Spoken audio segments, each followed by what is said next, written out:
자동차 운전을 하다가 만약에 왼쪽으로 치우쳤으면 대부분의 사람들이 오른쪽으로 틀긴 트는데 확 트는 게 아니라 균형을 맞춥니다. 왼쪽으로 치우쳤는데 왼쪽으로 더 가면 사고가 나죠. 왼쪽으로 치우쳤는데 오른쪽으로 확 틀면 동일하게 사고가 납니다. 우리의 삶 속에서는 균형이 많이 필요합니다. 우리가 수련회 때 죄책감의 치유에 대해서 말씀을 들었습니다. 그리고 하나님과의 친밀함에 대해서 또 용서에 대해서도 말씀을 들었습니다. 우리가 기억해야 될 것들이 있습니다. 이게 신앙의 균형입니다. 죄책감이라는 부분도 마찬가지인데 이 죄책감이라는 것은 내가 잘못했다 이런 감정이잖아요. 근데 이 감정을 내가 지혜롭게 잘 다루지 못하면 이 죄책감은 어떻게 변하는가 하면 수치감으로 변합니다. 죄책감과 수치감의 차이는 수치감은 내 존재가 잘못되었다고 생각하는 거거든요. 이렇게 되기 시작하면 낮은 자존감 가운데 힘들어합니다. 삶 가운데 죄사함의 은혜를 누리기가 쉽지 않습니다. 이럴 때는 복음 앞에 자유로움 또 평안함을 간구하면서 자유로움을 느낄 필요가 있습니다. 하지만 반대로 다른 경우도 있습니다. 어떤 사람들은 죄책감을 별로 느끼지를 못합니다. 이 죄책감의 부분을 잘 못 느끼고 잘 다스리지 못하면 어떻게 될까요? 죄책감을 내가 잘 못 느낀다, 미안하다는 감정을 잘 모른다, 그러면 용서하고 회개 가운데 나가야 되거든요. 근데 너무 막 자유롭게 나가다 보면 이상하게 가게 됩니다. 죄책감을 잘 못 느끼는 경우, 너무 못 느끼는 경우를 심리학에서는, 상담학에서는 이렇게 이야기합니다. 반사회적 성격 장애. 옛날에는 이 말을 강하게 얘기했죠. 사이코패스 이렇게 이야기했죠. 타인의 권리를 빼앗으면서도 죄책감이 느껴지지가 않습니다. 우리는 불안함 그러면 부정적이라고 생각하는 것들도 많은데 사실 불안함도 도움이 될 때가 있습니다. 왜냐하면 일반적으로 보통 사람들은 불안함이 느껴지면 그런 행동을 하지 않습니다. 하지만 이러한 반사회적 성격 장애가 있는 사람들은 불안함이 있어도 동일하게 행동합니다. 그러니까 계속 무너지는 거거든요. 영화 중에서 케빈에 대하여라는 영화가 있습니다. 이 영화에 보면 케빈이라는 아이가 나오는데 이 아이는 반사회적 행동 장애입니다. 엄마가 실수하면 그 실수를 약점으로 잡고 엄마를 조정합니다. 끊임없이 엄마에게 분노와 반항의 말들을 쏟아냅니다. 그리고 이제 어머니가 아버지에게 얘기를 하면 아버지한테 가서는 힘이 있잖아요. 천연득하게 거짓말을 합니다. 그런 거 없다.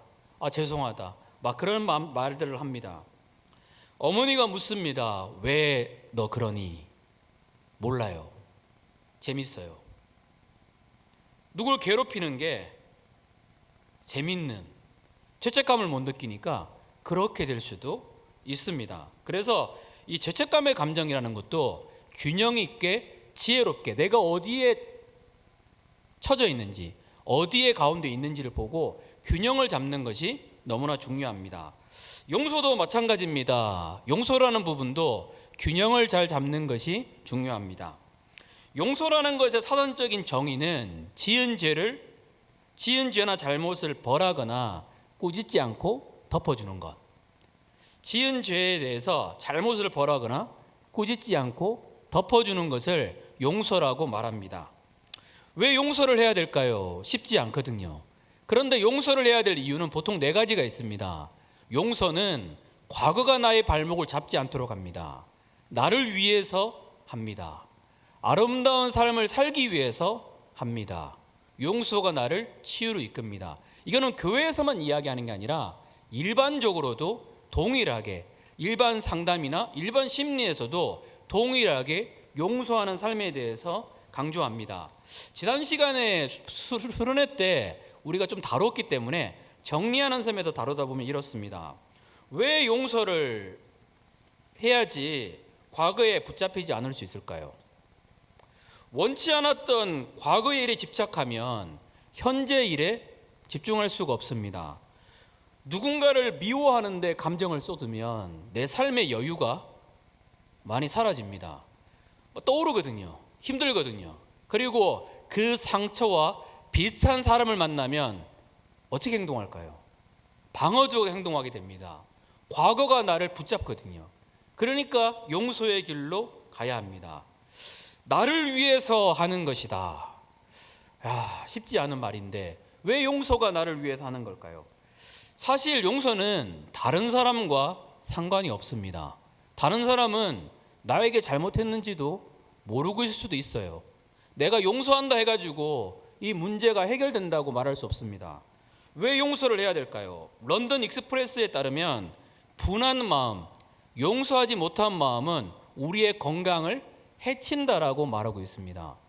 용서하지 못했던 분한 감정, 아픈 감정을 가지고 살아가다 보면 이 감정이 내 건강을 해치게 됩니다. 생각해도 그때 일이 기분 나쁩니다. 그 감정들이, 그 안 좋은 감정들이 나를 해치니까 이것이 나를 위해서 하는 거라는 겁니다.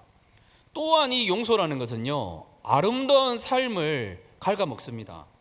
아름다운 삶을 살아야 되는데 이 상처에 대한 기억들, 아픔에 대한 기억들이 많다 보면 옛날에 있었던 그 기억들이 내 소중한 에너지를 갉아먹습니다. 아침에 일어나면 보통 사람들 에너지가 있는데 그 분노와 아팠던 감정들에 대한 생각들을 하다 보면 내 삶의 활력이 떨어지게 되어 있습니다. 어떤 분이 이런 얘기를 하더라고요. 진짜 말도 안 되는 상처를 받았어요. 그래서 그 미움의 감정으로 살았는데 그분의 고백은 그 미움의 감정으로 살다 보니까 내가 지옥이었다고 이렇게 이야기합니다. 그래서 이건 나를 위해서 하는 거라는 겁니다. 다른 사람을 위해서가 아니에요. 내가 자유케 되기 위해서 하는 겁니다. 마지막으로 넷째는 그렇습니다. 남을 용서하는 과정을 통해서 심리적으로 내가 치유됩니다. 학자들이 많이 이야기하는 건데 이렇게 이야기합니다. 용서를 했는데 마음이 평안함이 임하는 거예요. 이거를 뭐라고 말할 수 없습니다. 내가 너무 상처가 되니까 그 미움의 힘으로 살아갈 것 같은 생각이 들었는데 그걸 내려놓으니까 도리어 알 수 없는 평강으로 말미암아 힘차게 살아간다라고 학자들은 말하고 있다라는 겁니다. 그래서 내 영혼이 자유케 되는 키는, 내적 치유의 키는 용서와 늘 연관이 되어 있습니다. 그러면 오늘 다룰 것은 이겁니다. 어떻게 용서해야 될까요? 어떻게 용서할 수 있을까요? 이 부분을 여러분과 같이 한번 다뤘으면 좋겠습니다. 첫째는 하나님의 마음을 알아야 합니다. 우리 같이 한번 읽어보겠습니다. 자, 시작. 하나님의 마음을 알아야 합니다. 어쩌면 교회 다니는 우리는 이 얘기를 너무 많이 듣는데 여전히 진리의 길은 여기에 있습니다. 마태복음 5장 43절부터 44절은 이렇게 말합니다. 또 내 이웃을 사랑하고 내 원수를 미워하라 하였다는 것을 너희가 들었으나, 이렇게 들었습니다.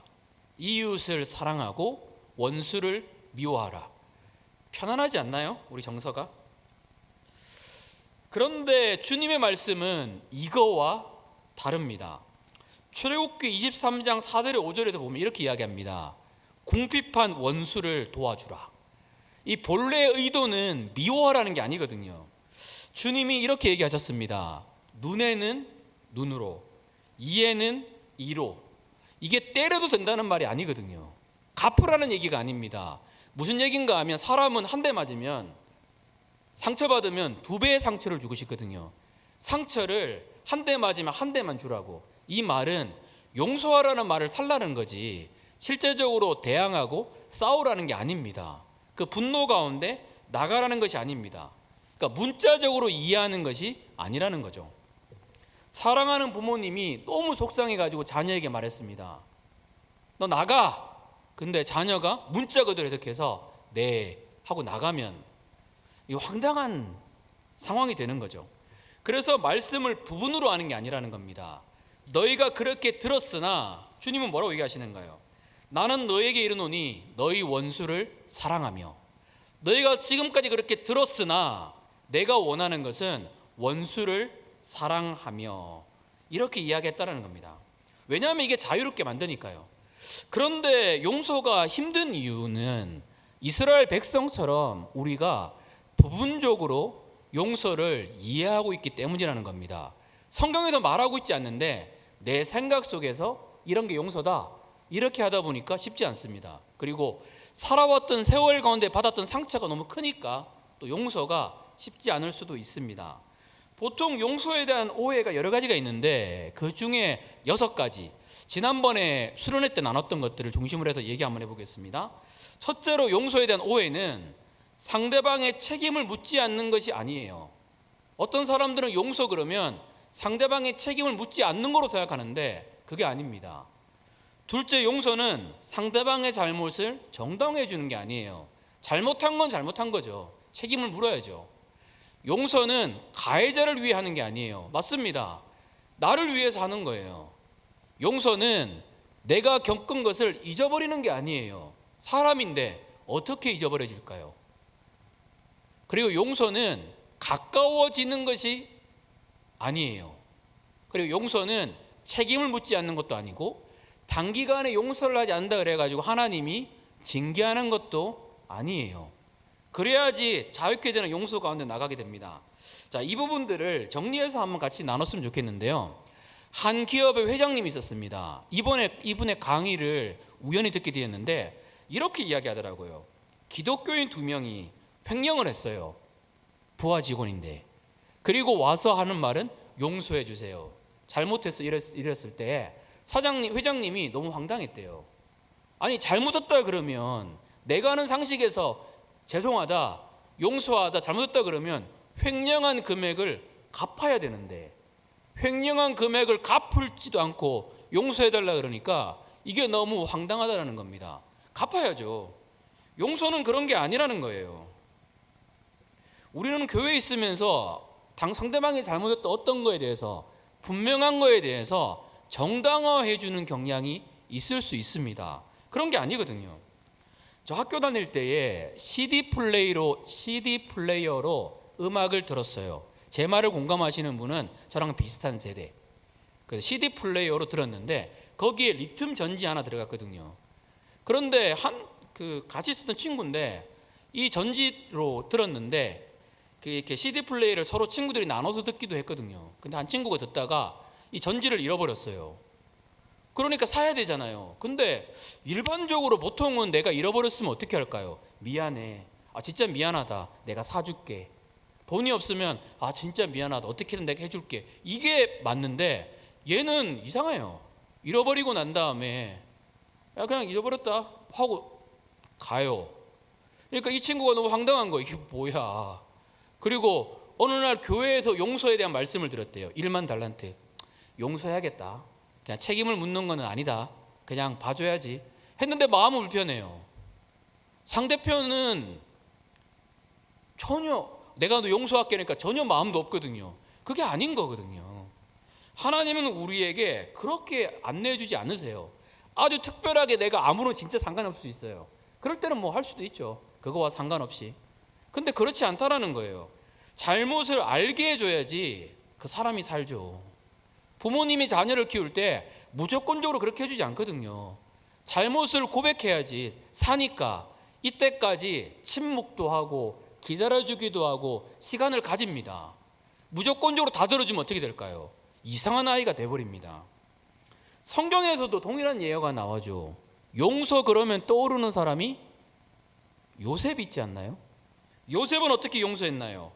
이집트의 총리가 되었습니다. 요셉이 이런 얘기를 해요. 므낫세를 낳고 난 다음에 내 모든 슬픔과 아픔을 하나님이 치료해 주셨다. 이제 잊어버렸다. 이렇게 얘기를 해요. 용서했죠. 그런데 형들을 만나잖아요. 그럴 때 어떻게 할까요? 아니, 용서했다면 형들 만날 때 반가워요 형 이렇게 해야 되잖아요. 용서는 화해와 다르거든요. 그렇게 하지 않습니다. 기다리거든요. 바로 그렇게 하지 않습니다. 2가지가 필요해요. 무엇인가 하면 형들이 과거의 잘못을 깨달았는가, 이게 첫 번째. 둘째는 형들이 변화되었는가, 이 테스트가 필요합니다. 그래서 베냐민 데리고 오라고 얘기하고 잔을 숨기기도 하고 이런 과정을 거칩니다. 그리고 깨닫는 거거든요. 형들이 이야기합니다. 우리가 요셉을 팔아서 우리에게 이런 일이 나타나는구나. 우리가 큰 잘못을 했구나. 이런 고백들이 나옵니다. 그리고 유다라는 사람은 베냐민을 가둘라 그러니까 내가 죽겠다고. 차라리 나를 죽이라고. 내가 베냐민 대신에 죽겠다고. 이렇게 고백할 정도로 변화되었습니다. 하나님이 그 가운데 변화를 일으키셨던 거죠. 그러니까 요셉이 어떻게 할까요? 웁니다. 그리고 형들과 진정한 화해가 일어나죠. 나한테, 이거는 가해자와 피해자가 분명하거든요. 나한테 폭력을 행하는 사람 용서했어요. 다음날 안 행할까요? 따로 떨어져 사는 그러한 지혜가 필요합니다. 또다시 한번 볼까요? 성경에 다윗은 보면 사울을 위해 기도하거든요. 사울을 용서했습니다. 사울이 그러거든요. 맞다, 너의 용서가 놀랍다. 이제 와라, 들어와서 나는 너를 죽이지 않는다. 살라 그랬을 때 다윗이 같이 살았나요? 아니요, 같이 안 살았어요. 도망갔어요. 사울을 알거든요. 사울은 변화되지 않았어요. 사울의 욕망과 마음을 알거든요. 마찬가지입니다. 막 억지로 내 잘못을 깨달을까지 그런 게 아니라, 예수 그리스도를 만나고 복음을 아는 사람들은 그 사람이 제대로 살기를 원하는 마음이 있어요. 그 길로 가야지 제대로 사니까 요셉도 마치 뺑뺑이 돌리는 것처럼 깨달을 때까지 시간을 주는 겁니다. 그래서 자유함 가운데 나가는 거거든요. 그래서 지혜가 필요해요. 어떨 때는 용서를 바로 해야 될 상황이 있고, 어떨 때는 긍휼을 베풀어야 될 상황이 있고, 어떨 때는 그렇게 하지 않아야 될 상황이 있습니다. 저도 운전을 하지만 여러분도 운전을 하잖아요. 예전에 제 차를 뒤에서 박았어요. 이분은 죄송합니다, 미용실 하는 분인데 죄송합니다 이거예요. 차 그때 비스토였거든요. 조금 긁혔고 아무 그게 없어요. 괜찮습니다, 가셔도 돼요. 너무 고마운가 봐요. 오세요, 머리 공짜로 해드릴게요 그러면서. 근데 제주도예요. 갈 수가 없어요. 그랬었거든요. 근데 예를 들어서 여러분 운전을 했어요. 뒤에서 팡 박았어요. 그리고 별로 아무 없네요, 그냥 가죠. 저는 이런 사람한테는 그렇게 안 해요. 목회자가 되니 그렇게 안 해요. 해야죠. 이거는 내 차 고쳐야지. 이게 지혜가 필요하거든요. 용서를 해줄 때와 받아줘야 할 때가 있어요. 그런데 단호해야죠. 때로는 그래야지 그 사람이 살아요. 이건 나를 위해서 하는 게 아니라 그 사람이 살아야 되는 거거든요. 그래서 용서의 지혜가 필요하다는 겁니다. 그러다 보면 뭘 깨닫는가 하면 하나님의 마음을 알게 돼요. 하나님의 마음을 알면 누군가를 용서하는 길을 걷게 됩니다. 왜냐하면 용서를 가만히 보니까 나를 자유케 하기 위한 거예요. 나는 그동안 용서를 하나님이 억압하거나 막 강요한 줄 알았는데 그게 아니라, 알고 보니까 이렇게 용서해야지 내가 편안하구나, 내가 자유롭구나, 나한테 막 무조건 손해보라 이런 길이 아니구나. 그러면 하나님 마음을 알고 용서의 길 가운데 들어가게 된다는 겁니다. 둘째는 대적하는 자를 위하여 기도하라. 진짜 많이 들었는데 그런데도 이게 정답입니다. 마태복음 5장 44절은 이렇게 얘기합니다. 나는 너희에게 이르노니 너희 원수를 사랑하며 너희를 박해하는 자를 위하여 기도하라. 기도하라, 영적인 것과 연관이 있습니다. 보통 가해자와 피해자가 뚜렷하면 아까처럼 이런 것들이 필요한데, 근데 일반적으로 타락한 세상을 살아가면서 가해자와 피해자가 뚜렷지 않은 경우가 많이 있다라는 겁니다. 저는 하와이 코나에서 훈련을 받았는데요. 하와이 코나에 간사로 갔어요. 근데 어떤 한 자매님이 저를 별로 안 좋아하는 거예요. 처음에. 나중에 친해지니까 얘기하더라고요. 처음에 안 좋아했어요. 왜 안 좋아하냐고. 사람 안 좋아할 수도 있죠. 근데 계속 틱틱틱 말하는 게 되게 기분이 안 좋아요. 그 나중에 친해지니까 그렇게 이야기하더라고요. 형제님, 네, 제주도에서 오셨잖아요. 저는 제주도 사람이 싫어요. 제주도에 있는 사람한테 상처를 받았대요. 난 제주도 살지도 않았는데, 제주도 사람 아닌데. 그러니까 제주도에 훈련받고 2년 살긴 살았지만 아닌데.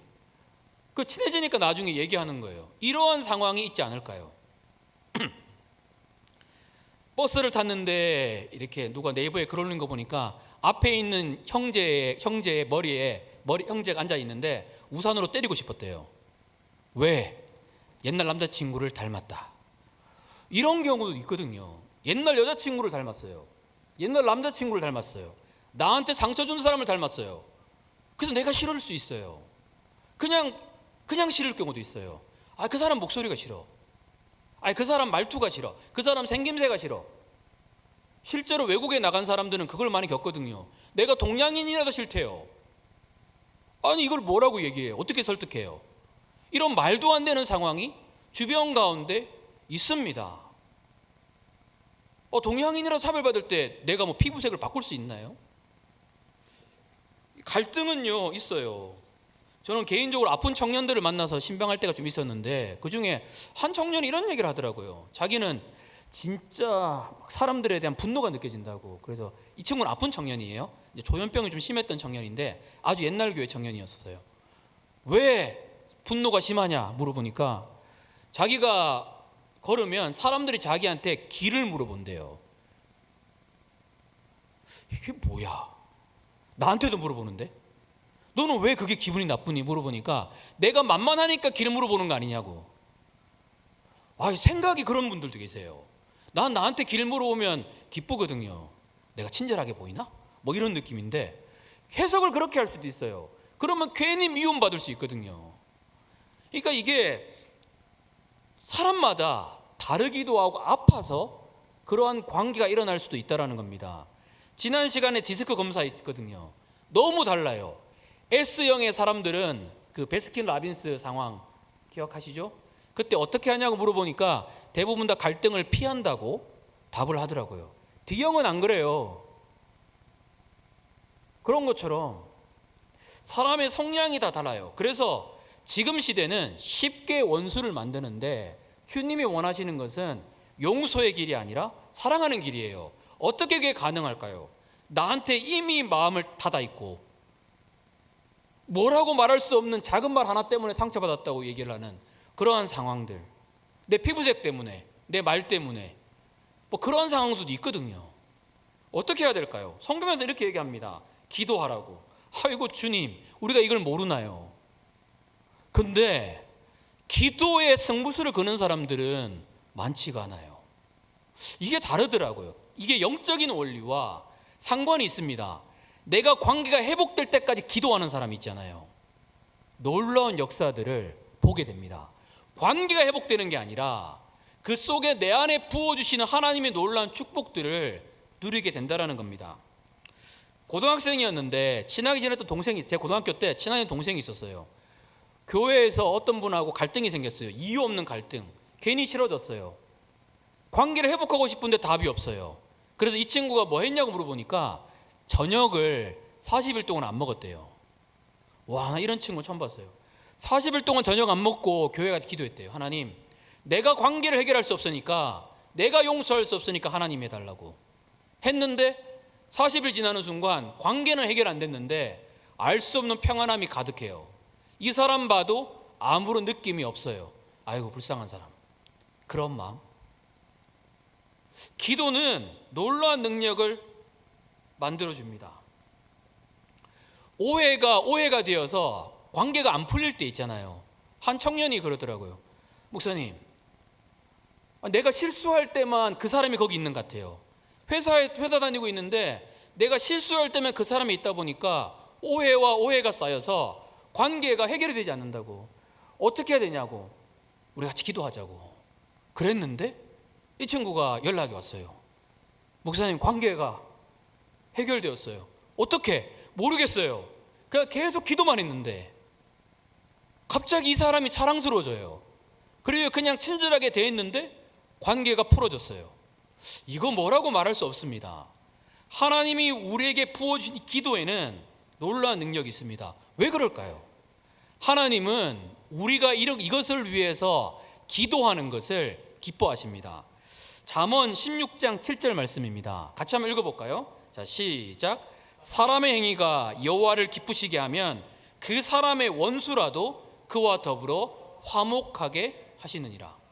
우리의 행위가 하나님을 기쁘시게 하면 원수라도 하나님이 화목하게 하세요. 여러분, 내가 싫어하는 사람을 위해서 한번 기도해 보세요. 계속 기도하잖아요. 그러면 막 화나거든요. 막 일어나거든요. 그러면 내 감정의 치유가 됩니다. 그리고 그 사람을 축복하잖아요.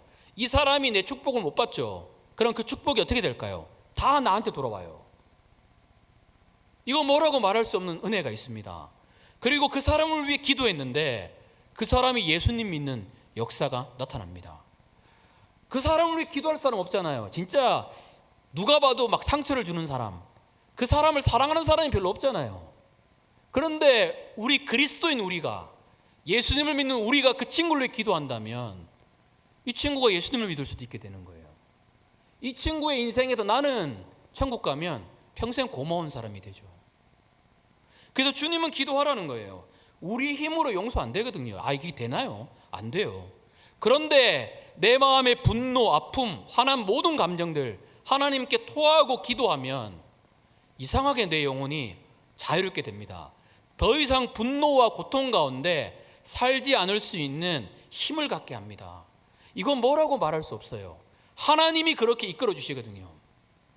선덕여왕이라는 드라마 여러분 보셨나요? 저는 역사를 좋아해서 굉장히 재밌게 봤는데 마지막에서 비담이라는 사람이 이런 얘기해요. 내 인생은 또 왜 이렇게 버림받았을까? 그러니까 누군가가 이렇게 얘기해요. 비담아, 불쌍한 녀석아, 자기 인생을 망칠 수 있는 사람은 자기밖에 없다고. 전 되게 그게 많이 다가오더라고요. 우리의 삶 속에 말도 안 되는 일이 나타나거든요. 그 상처를 말할 수 없어요. 그런데 그 상처를 받은 상황에서 우리는 두 가지 길을 걸을 수 있어요. 용서의 길을 갈 것인가, 그리고 이 감정을 풀고 새롭게 살 것인가, 아니면 거기에 매여서 살 것인가. 모든 고난과 아픔이 동일하게 사람들에게 적용되는 것은 아니에요. 그래서 그 유명한 이야기가 있잖아요. 아버지가 가정폭력을 행사했고 말도 안 되는 알코올 중독자예요. 첫째 아들은 아버지보다 더 심각한 알코올 중독자가 되어서 여전히 이렇게 살고 있고, 둘째 아들은 알코올 중독자를 치료하는 의사가 되어 있어요. 내가 누군가를 위해 기도하잖아요. 대적하는 자를 위하여 부르짖잖아요.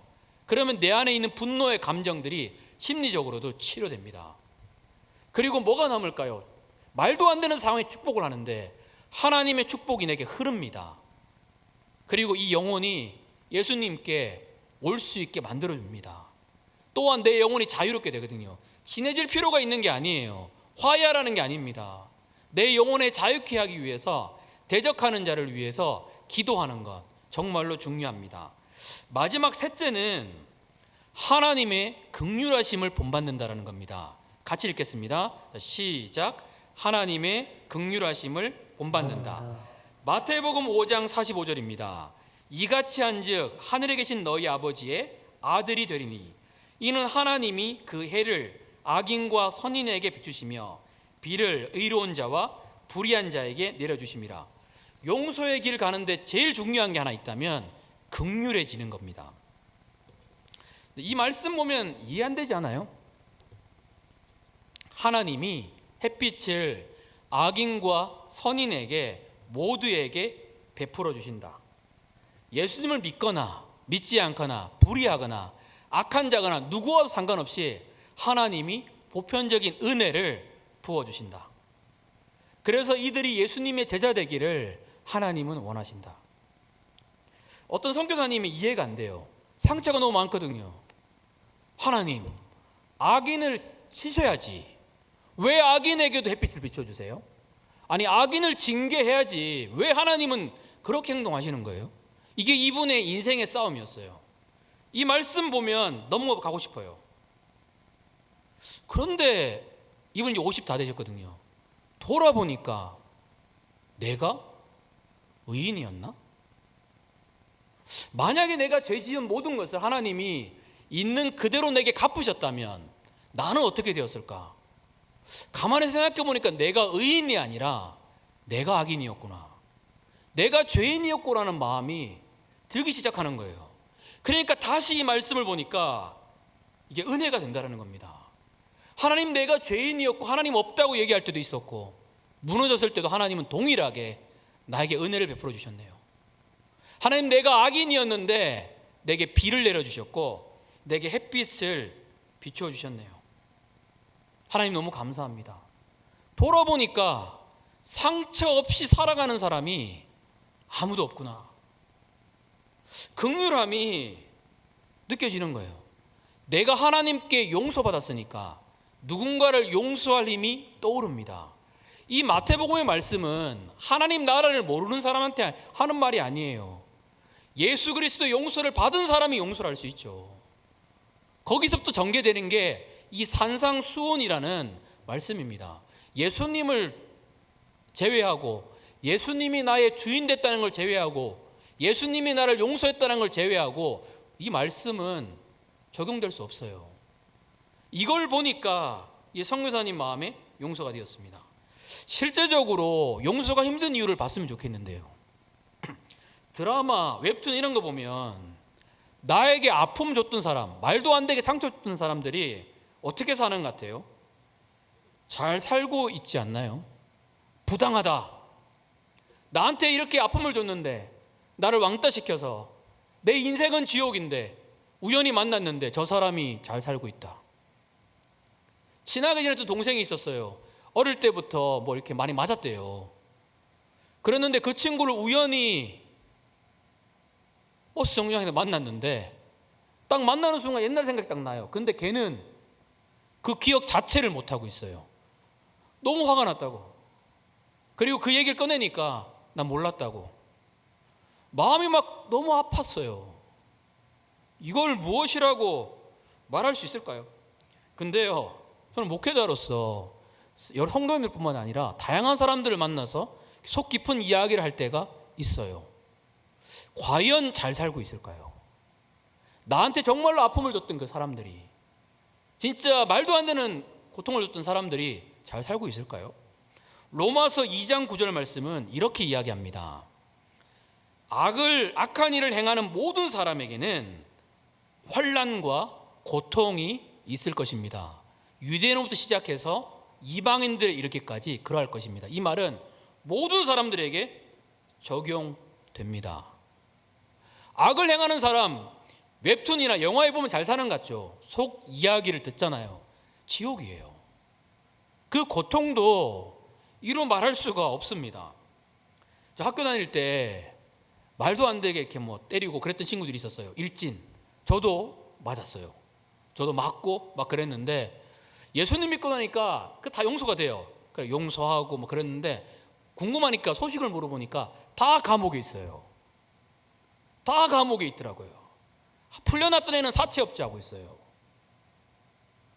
그 고통은 말할 수 없어요. 그 외로움은, 그 아픔은 상상을 초월합니다. 말할 수 없는 아픔들이 다가와요. 여러분 선을 행하면 여러분 기쁘지 않아요? 누군가를 도와줘봐요. 기쁨이 있거든요. 근데 반대로 악을 행하는 자들에게 하나님이 가만 놔두실 것 같아요? 그 아픔과 그 고통은 상상을 초월합니다. 사이코패스처럼 죄책감을 느끼지 못하는 사람, 전혀 기억 못하는 사람, 그 사람들은 다 어떻게 될까요? 여러분, 우리가 이 세상이 전부인가요? 영원한 심판이 있거든요. 받을 고통과 아픔은 이 땅에서 고통 안 느끼든 중요하지 않아요. 그 모습을 보면 도리어 우리의 마음에 긍휼한 마음이 들 수밖에 없습니다. 이 정도로 고통을 당하는가? 어떤 분이 제가 읽은 책인데 이런 얘기를 하더라고요. 와, 자기를 너무 힘들게 했던 사람 어떻게 지내는가 싶어가지고 찾아보고 수소문해가지고 만났는데 너무 고통스럽게 살고 있으니까 도리어 잘해주고 싶은 거예요. 그런 마음이 들다고 얘기하고 있거든요. 심판은 반드시 일어나게 되어 있습니다. 어떻게 저렇게 무너졌을까? 아니 겉으로 보긴 잘 사는 것 같은데 어떻게 저 아픔을 겪고 있을까? 하나님의 분명한 심판이 있습니다. 제가 오두막 영화를 보고 오라고 봤으면 좋겠다고 강하게 권유를 했습니다. 안 본 사람 손 들어보세요. 다 봤네요. 네, 다 봤을 거라고 믿고. 자신을 폭행했던 아버지, 오두막 보니까 주인공이 어떤 생각이 들었던 걸까요? 우리 아버지도 가정폭력의 희생자였구나. 긍휼이 임하거든요. 예수님의 용서를 받으니까 긍휼이라는 것이 임합니다. 용서는요, 긍휼까지 가는 겁니다. 관계를 회복하는 데까지는 굳이 갈 필요 없어요. 하지만 긍휼한 마음이 임하기 시작하면 일반적인 관계에서는 회복이 일어나게 되어 있습니다. 마태복음 5장 7절에 이렇게 말합니다. 긍휼히 여기는 자는 복이 있나니 그들이 긍휼히 여김을 받을 것이며. 내가 긍휼히 여기잖아요. 나도 동일하게 긍휼히 여기는 삶을 받게 되고 긍휼히 여김을 받게 되어 있습니다. 와, 이 사람은 싫어, 이런 자세가 아니라 나는 용서하겠다, 나는 사랑하겠다, 나는 긍휼로 가겠다, 누가 잘못을 구하면 용서하겠다, 야 진정성을 보여봐, 이런 게 아니라 용서하겠다. 이러한 마음으로 살아가는 사람들은요, 실제로 본인도 긍휼히 여김을 받습니다. 하나님이 약속하셨거든요. 내가 용서하잖아요. 나도 동일하게 용서를 받습니다. 이거는 연관이 되어 있습니다. 그래서 우리에게 기도할 때 정말 중요한 것은 하나님, 나에게 긍휼히 여길 수 있는 마음을 부어주십시오. 진짜 이렇게 살다가 심판받아가지고 망해야 될 그 모습들, 하나님 정말로 긍휼히 여기는 마음을 부어주십시오. 하나님께는 이 사람도 아들인데, 딸인데, 하나님 내게 하나님의 눈을 갖게 해주십시오. 그럴 때에 우리는 분노와 아픔을 내려놓고 진짜 용서의 길 가운데 걷게 됩니다. 여러분들에게 이런 은혜가 가득하시기를 축복합니다. 마지막으로 이 얘기하고 말씀을 정리하겠습니다. 그렇게 되면 주님이 이렇게 약속하셨습니다. 마태복음 5장 48절 말씀입니다. 그러므로 하늘에 계신 너희 아버지 온전하심과 같이 너희도 온전하라. 주님이 만약에 나처럼 살라, 못해요. 당연하죠. 이 온전하라는 말은요, 시간이 걸린다라는 겁니다. 방향성입니다. 마찬가지로 용서가 내가 진짜 많이 아팠던 세월이 있는데 어떻게 순간적으로 돼요? 하나님이 그런 거 바라는 하나님 아니거든요. 시간 걸립니다. 그런데도 불구하고 하나님, 내가 긍휼히 여길 수 있게 해주십시오. 대적한 자를 용서하고 하나님의 마음을 알고 나아가는 길에는 하나님이 이렇게 얘기합니다. 마태복음 5장 46절 47절 말씀. 너희가 너희를 사랑하는 자를 사랑하면 무슨 상이 있으리요? 세리도 이같이 아니하느냐? 또 너희가 형제에게만 무난하면 남보다 더하는 것이 무엇이냐? 이방인들도 이같이 아니하느냐 하시고 난 다음에 너희가 하나님의 아들이라 일컬음을 받게 된다라고 우리에게 말해주고 있습니다. 예수 그리스도를 믿는 사람들, 하나님의 아들은 그럼에도 불구하고 용서의 길을 걷습니다.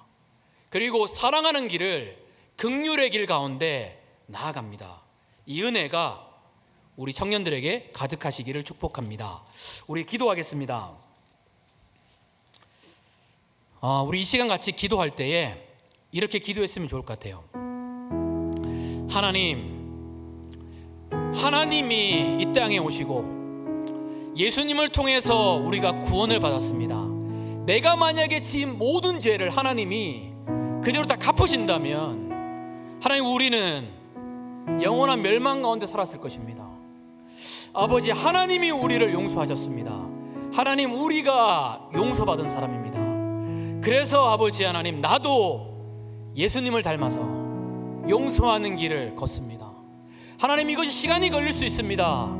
하지만 긍휼히 여기기를 원합니다. 대적하는 자를 위하여, 용서하지 못하는 자를 위하여 기도하기 원합니다. 하나님 마음 알기 원합니다. 하나님, 나에게 이 은혜를 풀어주십시오. 우리 시간 주여 한번 주시고 같이 기도하겠습니다. 주여